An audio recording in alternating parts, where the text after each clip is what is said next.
Hello students, मैं हूं M K Yadav, founder and director of the IAS hub.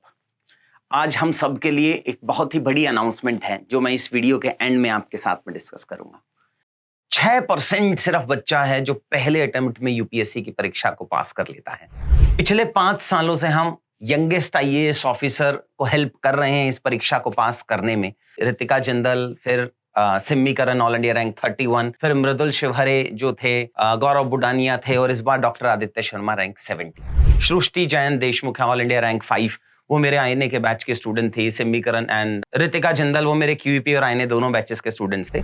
College के first year में तैयारी कर रहे हैं, कॉलेज के सेकंड ईयर में तैयारी कर रहे हैं, तो आप 1 साल नहीं पढ़ रहे हैं, आपके पास 2 या 3 साल हैं इस परीक्षा से रिलेटेड सब्जेक्ट्स पढ़ने की, मेंस पढ़ने की, इंटरव्यू की प्रिपरेशन करने की, आंसर राइटिंग करने की, एमसीक्यू सॉल्व करने की। ऐसा नहीं हो सकता इस परीक्षा में कि आप 10 दिन तो बर्बाद कर दो और फिर सोचो 5 दिन में मैं उसको कंपनसेट कर लूंगा या कर लूंगा।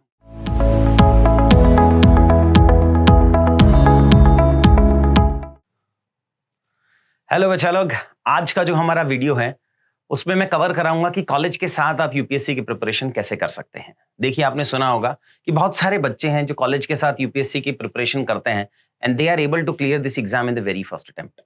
6% सिर्फ बच्चा है जो पहले अटेम्प्ट में यूपीएससी की परीक्षा को पास कर लेता है और उसी 6% बच्चे में से, बिकॉज बहुत अर्ली एज में ये एग्जाम को पास करते हैं, वही जाके आगे कैबिनेट सेक्रेटरी बनते हैं, चीफ सेक्रेटरी बनते हैं।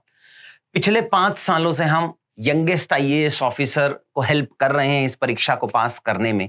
आप 2018 में जो परीक्षा हुई थी, रितिका जिंदल, फिर सिम्मी करन ऑल इंडिया रैंक 31, फिर मृदुल शिवहरे जो थे, गौरव बुडानिया थे और इस बार डॉक्टर आदित्य शर्मा रैंक 70। ये सारे बच्चे हैं जिन्होंने इस परीक्षा को पहले ही अटेम्प्ट में पास किया and they were one of the youngest in India. क्या रीजन है इसके पीछे, कैसे इन्होंने इतनी डिफिकल्ट जो एग्जाम हम बोलते हैं यूपीएससी की, उसको पहले ही अटेम्प्ट में पास कर लिया। और बहुत सारे ऐसे बच्चे होते हैं जो 5 साल, 4 साल, 6 साल लगा देते हैं इस परीक्षा को पास करने में, और बहुत सारे ऐसे होते हैं जो इस परीक्षा को पास नहीं कर पाते हैं।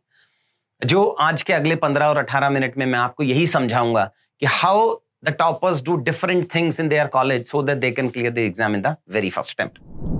ये चेहरे आपने देखे होंगे, ये वही सारे चेहरे हैं जिन्होंने ज्यादातर ने पहले में नहीं तो दूसरे ने इस परीक्षा को पास किया है यूपीएससी की with extraordinary marks, extraordinary rank as well. आपने देखा होगा यहाँ पे ये सबसे पुराने बैचेस में अगर हम जाएं तो टीना ढाबी हैं, आप जानते हैं, रितिका है, सिम्मी करन है, सृष्टि जैन देशमुख है ऑल इंडिया रैंक 5, वो मेरे आईएनए के बैच के स्टूडेंट थी। सिम्मी करन एंड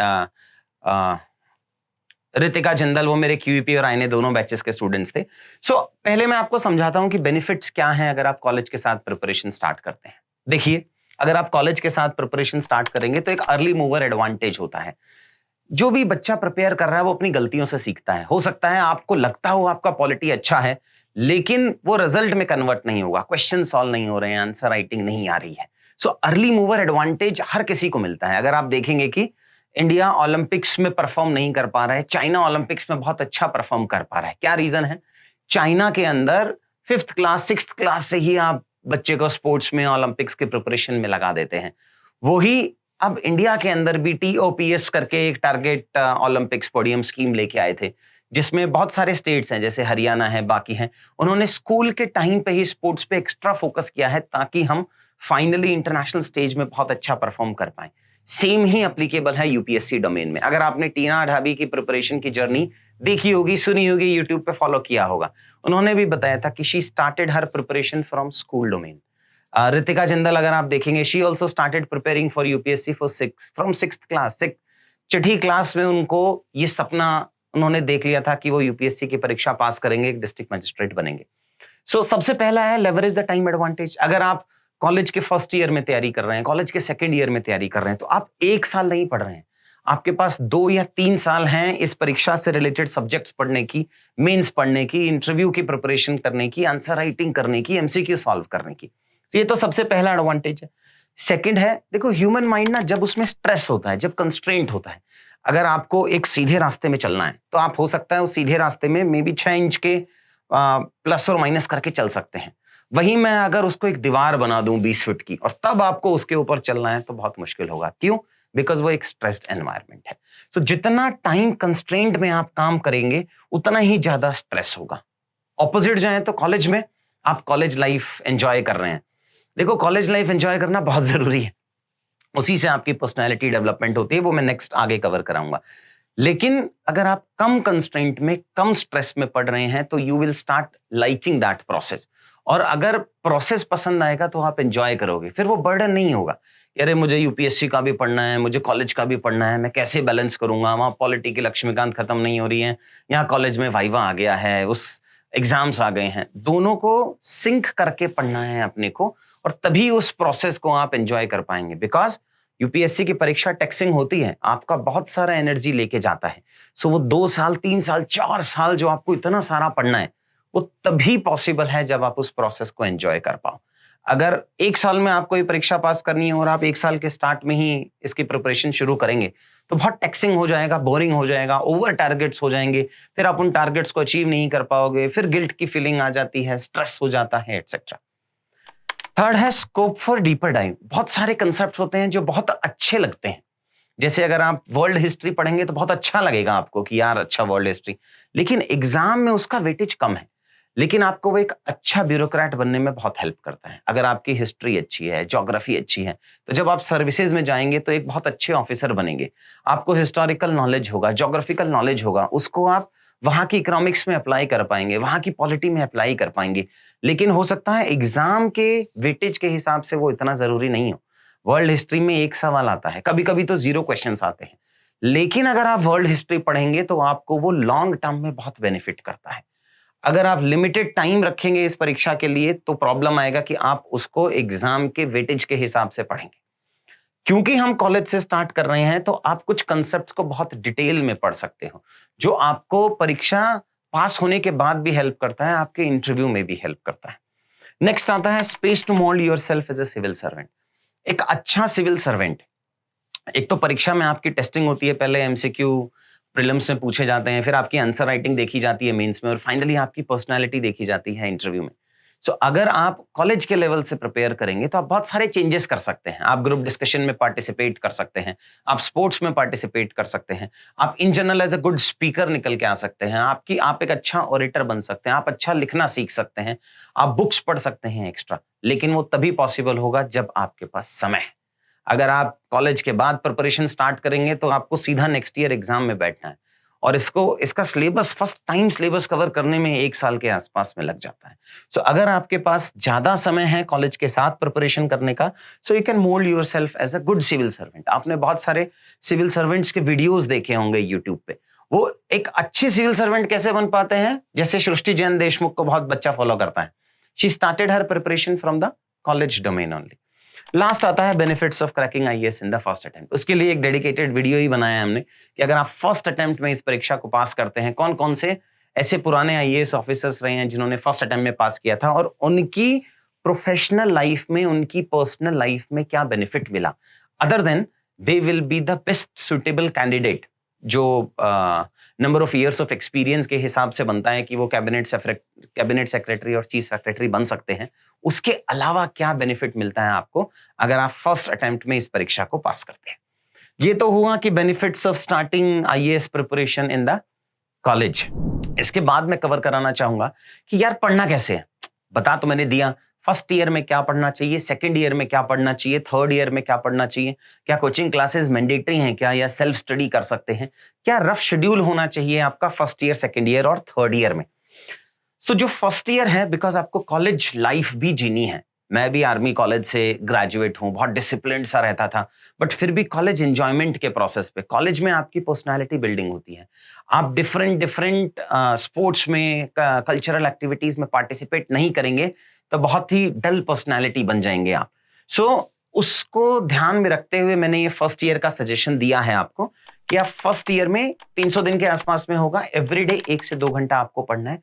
वीकेंड पे आप 2 से 3 घंटे इस यूपीएससी की परीक्षा को पढ़ सकते हैं। मॉर्निंग और इवनिंग टाइम में, पोस्ट कॉलेज और प्री कॉलेज, मैं चाहूंगा कि आप 1-1 घंटे के आसपास में निकाल सकते हैं। ये पार्ट है। Utilise breaks wisely. आप न्यूज़पेपर आपको पढ़ना चाहिए और एनसीईआरटी की पढ़ाई आपको करनी चाहिए। नेक्स्ट वीडियो जो होगा उसमें मैं बताऊंगा कि एनसीईआरटी को 90-95 डेज में आप फिनिश कर सकते हैं। कौन सी एनसीईआरटी पढ़नी है, उसके कौन से चैप्टर पढ़ने हैं, वो सारा मैं एक और वीडियो में कवर कराऊंगा। फिर है पोस्ट सेमेस्टर एग्जाम, ब्रेक्स में आप पढ़ सकते हैं, कुछ फेस्टिवल एग्जाम्स में आप पढ़ सकते हैं। देखिए अपॉर्चुनिटी कॉस्ट तो है। अगर आप सपना बड़ा देख रहे हैं आईएएस की परीक्षा बनने का, तो आप फेस्टिवल के टाइम पे ये नहीं सोच सकते कि 7 दिन की छुट्टी है तो मैं पूरे 7 दिन एंजॉय करूंगा या करूंगी। नहीं, 7 दिन की छुट्टी है तो 3 दिन एंजॉय करेंगे और 4 दिन हम पढ़ेंगे। तो ये सब आपकी अपॉर्चुनिटीज हैं। जब आप इस प्रोसेस से गुजर रहे होंगे तब आपको लग रहा होगा, अरे यार मेरा दोस्त खेल रहा है और मैं यहाँ बैठ के पढ़ रहा हूँ। बट याद करो, वो दिन या आसपास में आपने कभी सक्सेस स्टोरी जरूर सुनी होंगी कि एक बच्चा आईएएस बनता है। जैसे take the case of Shubham Kumar, rank 1, एक आईएएस बना बिहार से आफ्टर 20 ईयर्स। और उसके बाद जब वो अपने घर गया था, आपको पता है चीफ मिनिस्टर साहब ने उनको खुद इनवाइट किया था, और उसकी आज जाके यूट्यूब पे वीडियो देखना कि कितनी गाड़ियों का काफिला गया था उनको चीफ मिनिस्टर साहब से मिलवाने। नेक्स्ट आता है engage in simple reading, no mugging up. शुरू शुरू के टाइम पे आपको कंसेप्ट्स को समझना है। ऐसा नहीं है कि आप फर्स्ट रीडिंग में ही सब कुछ याद कर लेंगे, नहीं। आपको आपको अपना होराइजन बढ़ाना है, आपका थिंकिंग प्रोसेस बढ़ाना है कि यार जब मैं हिस्ट्री पढ़ रहा हूं तो किस तरीके से हिस्ट्री उस टाइम पे थी, प्रैक्टिकल यूसेज क्या है, इकोनॉमिक्स में अगर बजट ऐसे बनता है तो मेरी लाइफ पे क्या इंपैक्ट होता है। तो धीरे धीरे आपका कंसेप्ट बिल्डिंग स्टार्ट होगा। एक दिन में आप पूरा सिलेबस याद नहीं कर सकते हैं। सेकेंड ईयर में आप क्या करेंगे, ये मैं उनके लिए बता रहा हूं जिनका 3 साल का ग्रेजुएशन है। जो इंजीनियरिंग वाले बच्चे हैं उनके लिए 4 साल हो जाएगा, तो आप वो लास्ट ईयर वाला स्प्रिंट जो है वो आप 4th ईयर में कर सकते हैं। सेकेंड ईयर में आपको 1 से 2 घंटे पढ़ना है, वही 2 से 3 आवर्स आपको वीकेंड पढ़ना है। बट अब आपको न्यूज़पेपर को काफी अच्छे से पढ़ना स्टार्ट कर देना है। स्टैटिक जो पार्ट है, मैंने नेक्स्ट स्लाइड में ये भी बताया कौन कौन से सब्जेक्ट्स आपको कहां कहां पढ़ने हैं। नेक्स्ट सेकंड ईयर में आपको स्टैटिक रिवाइज करना है। कुछ कुछ ऑप्शनल सब्जेक्ट की प्रिपरेशन अब आपको स्टार्ट कर देनी है, और studying for the college as well. देखिए फर्स्ट ईयर में यूजुअली आपके मार्क्स जो हैं वो अच्छे आ जाते हैं, बिकॉज आप अच्छे स्कूल से होते हो, तो उस टेम्प्ट में आप रहते हैं पढ़ाई के। बट सेकेंड ईयर आपका मेजर डिसीजन पार्टनर होता है कि आपके कॉलेज में कितने मार्क्स आएंगे। सो सेकेंड ईयर में यूजुअली बच्चा भी रिलैक्स हो जाता है कि चलो मुझे तो आईएएस ही बनना है, और क्या ही फर्क पड़ता है अगर मैं 50% से ग्रेजुएट हो रहा हूँ, 60% से ग्रेजुएट हो रहा हूँ। नहीं, कॉलेज के मार्क्स मैटर करते हैं। थर्ड ईयर में आपकी प्रिपरेशन एवरीडे को आपको थोड़ा बढ़ाना पड़ेगा, 3 से 4 घंटे, और वीकेंड आपके पास अच्छा अपॉर्चुनिटी होगा जब आप 7 से 8 घंटे एवरीडे पढ़ सकते हैं। कुछ वीडियो क्लासेस अगर आप ज्वाइन कर रहे हैं तो आपको वो देखना है डेली। आंसर राइटिंग आपको स्टार्ट कर देना है फाइनल ईयर के अंदर। ये सब मैं बता रहा हूं जिन बच्चों ने फर्स्ट अटेम्प्ट में ही परीक्षा पास की जस्ट आफ्टर कॉलेज। आप सिम्मी करन ले लीजिए, आप मृदुल शिवहरे ले लीजिए, आप डॉक्टर आदित्य शर्मा ले लीजिए। इन सब ने कॉलेज के फाइनल ईयर में ही या इंटर्नशिप के दौरान ही अपनी प्रिपरेशन में आंसर राइटिंग का पार्ट स्टार्ट कर दिया था। एक हम डेडिकेटेड वीडियो भी बनाएंगे कि आंसर राइटिंग कैसे करनी चाहिए स्क्रैच से। फिर मल्टीपल रिवीजन्स ऑफ जीएस करना है and studying for the college. अब अगर मैं सब्जेक्ट वाइज आपको तोड़ के बताऊं कि first year, second year, third year में क्या करना है, तो फर्स्ट ईयर में सीएससी के एग्जाम से सिलेबस क्या है, कैसा है, कितने पार्ट आते हैं, क्या पेपर 1 होता है, पेपर 2, पेपर 3, पेपर 4 आपको देखना है। न्यूज़पेपर पढ़ना है, कुछ संसद टीवी देख सकते हैं आप, कुछ ऑल इंडिया रेडियो देख सकते हैं, एनसीईआरटी और basic books of polity and history. Polity and history आप बहुत स्कूल के डोमेन में भी बहुत अच्छे से पढ़ते चले आए हैं, तो आप उन सब्जेक्ट से स्टार्ट करो जिनसे आपकी फैमिलियरिटी थोड़ी है।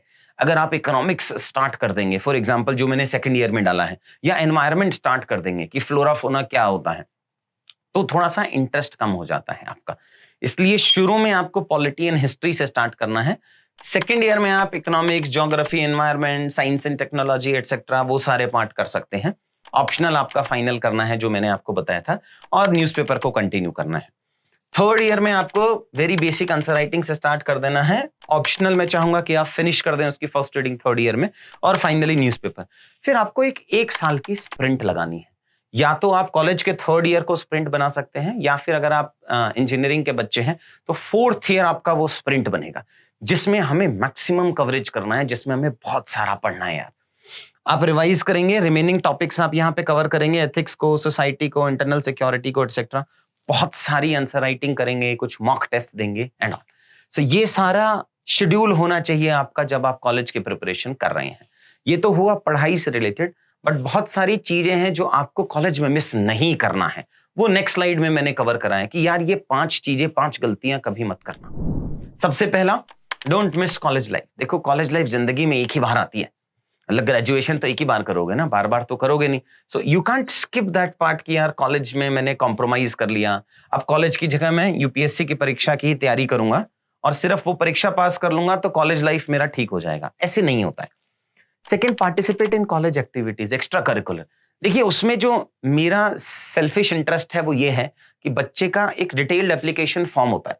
जब आप इंटरव्यू देने जाते हैं तो आपको इस तरीके से एक डैफ फिल करना पड़ता है जो इंटरव्यूअर्स के पास जाता है और वो समझते हैं कि अच्छा ठीक है बच्चे के प्राइजेस, मेडल, स्कॉलरशिप क्या है, और उन्होंने स्पेसिफिक पूछा है यूनिवर्सिटी, स्टेट और नेशनल लेवल।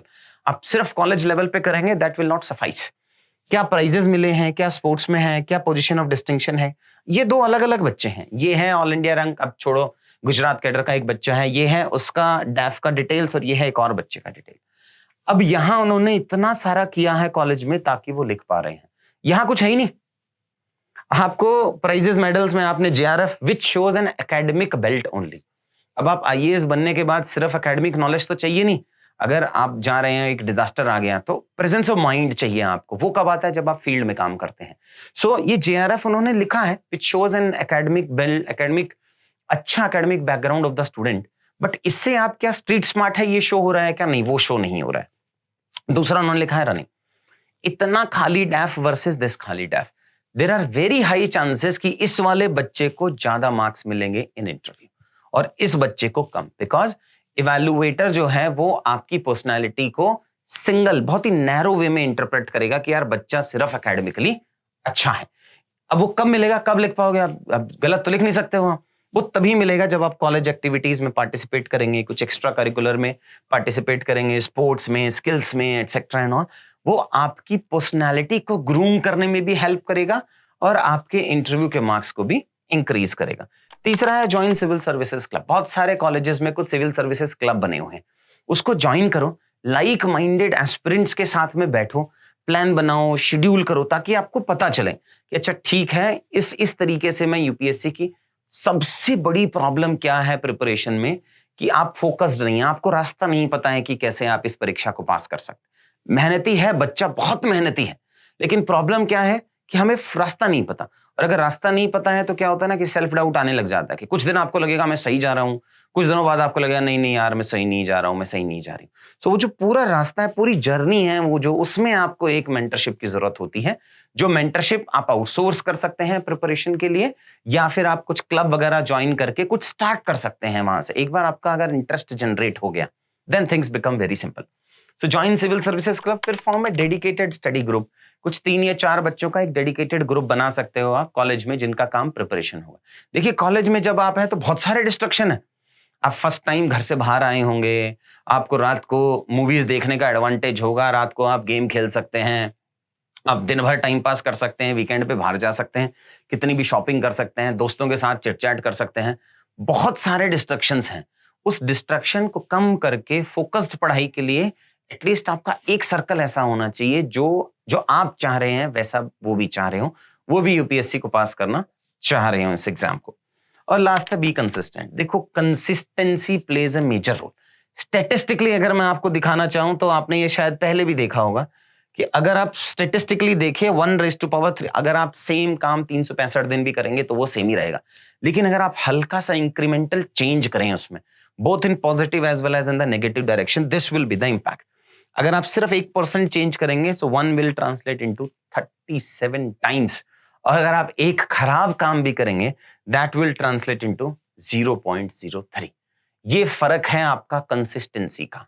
ऐसा नहीं हो सकता इस परीक्षा में कि आप 10 दिन तो बर्बाद कर दो और फिर सोचो 5 दिन में मैं उसको कंपनसेट कर लूंगा या कर लूंगी। ये नहीं हो सकता। जो हर किसी को देश में बहुत ऊपर तक जाना है उसको कहते हैं एस्पिरेशंस, और दूसरा है अचीवमेंट जो हमारी ग्राउंड रियलिटी है। एस्पिरेशंस और अचीवमेंट के बीच का जो गैप है ना, वो होता है कि क्या आपके पास एक स्ट्रैटेजिक प्लान है कि नहीं है। यही डिफरेंस है जो आपके सपने और लक्ष्य के बीच में डिफरेंशिएट करता है, जो योजना है, जो प्लान है। सो अगर आपने नेक्स्ट 2 इयर्स 3 इयर्स का प्लानिंग अभी से कर लिया है और आपको उसको किसी को वेट कराना पड़ेगा। देखो जो कुएं के अंदर मेंढक चल रहा होता है उसको लगता है मैं दुनिया में सबसे तेज तैरता हूं, बट ऐसा होता नहीं है। सो आपको वो वेट कराना पड़ेगा कि अच्छा ठीक है ये मेरे 2 साल का प्लान है, ये मेरे 3 साल का प्लान है। सो अगर आपने एक अच्छा प्लान बनाया है तो एस्पिरेशंस और अचीवमेंट के बीच का गैप आप कम कर सकते हैं। सो नेक्स्ट वीडियो में मिलते हैं of NCERT. Thanks a lot. देखो मेरा मानना यह है कि देश का हर जो युवा है उसमें बहुत बड़ी काबिलियत है, वो अपने सपने पूरे कर सकता है, लेकिन उन सपनों को पूरा करने के पीछे कुछ परिस्थितियां अच्छी नहीं होती हैं। कभी फाइनेंशियल कंस्ट्रेंट आ जाता है, कभी नॉलेज कंस्ट्रेंट आ जाता है, कभी डायरेक्शन की प्रॉब्लम आ जाती है। लेकिन 1000 से ज्यादा बच्चों को पिछले 5 साल में यूपीएससी की परीक्षा पास कराने में मैंने मदद की है, और आप सबका बड़े भाई होने के नाते मेरी ये रिस्पॉन्सिबिलिटी बनती है कि मैं आपकी कुछ हेल्प कर सकूं। मैं बहुत ही एक्साइटेड हूं आपके साथ ये शेयर करने के लिए कि जो भी बच्चा मुझसे फाउंडेशन की क्लासेस लेना चाहता है, जो पढ़ना चाहता है, जो आईएएस बनना चाहता है, लेकिन उसके पास फाइनेंशियल कंस्ट्रेंट है, तो हम एक बहुत ही बड़ी स्कॉलरशिप आपके लिए लेके आ रहे हैं। जिस भी बच्चे को वो स्कॉलरशिप एनरोल करनी है, नीचे डिस्क्रिप्शन में हमने एक लिंक दिया है, उसको बहुत अच्छे से भरो। एक स्कॉलरशिप का छोटा सा हम टेस्ट लेंगे आपका, और जिस टेस्ट में जैसी आपकी परफॉर्मेंस होगी उसके हिसाब से हम आपको स्कॉलरशिप देंगे। सो आओ यूपीएससी की परीक्षा शुरू करते हैं और तैयारी शुरू करते हैं। Thank you.